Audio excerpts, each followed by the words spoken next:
നമുക്ക് അടുത്ത ക്വസ്റ്റ്യനിലേക്ക് പോവാം. 6ാമത്തെ ചോദ്യത്തിലേക്ക് പോവാം. The strongest reducing agent among the following. അവിടെ 4 ഓപ്ഷനുകൾ തന്നിട്ടുണ്ട്. അവിടെ 15th ഗ്രൂപ്പിൻ്റെ എലമെൻസിൻ്റെ ഹൈഡ്രേറ്റ്സ് ആണ് അവിടെ തന്നിരിക്കുന്നത്. നമുക്കറിയാം 15th group elements nitrogen, phosphorus, arsenic, antimony and bismuth.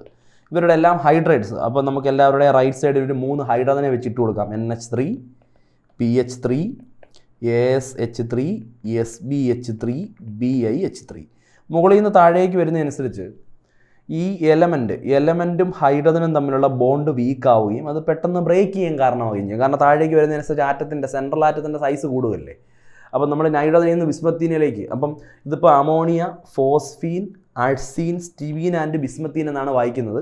അപ്പോൾ നമ്മൾ ബിസ്മത്തീനിലേക്ക് വരുമ്പം, BiH3യിലേക്ക് വരുമ്പം അവിടെ ബിസ്മത്തും ഹൈഡ്രജനും തമ്മിലുള്ള ബോണ്ട് വളരെ വീക്കാണ്. പെട്ടെന്ന് ഹൈഡ്രജൻ റിലീസ് ചെയ്യപ്പെടുന്നു.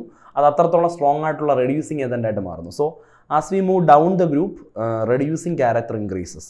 കാരണം പെട്ടെന്ന് തന്നെ ഈ എലമെൻറ്റും എച്ചും തമ്മിലുള്ള ബോണ്ട് ബ്രേക്ക് ആവുകയും ഹൈഡ്രജൻ പെട്ടെന്ന് റിലീസ് ആവുകയും ചെയ്യുന്നു. അപ്പോൾ സ്ട്രോങ്ങസ്റ്റ് റെഡ്യൂസിങ് ഏജൻ്റായിട്ട് നമുക്ക് ഈ കൂട്ടത്തിൽ ഇപ്പോൾ അമോണിയ, ബിസ്മത്തീനുണ്ട്, SbH3, PH3. ഒരു സംശയവും വേണ്ട, option 3 is the right answer.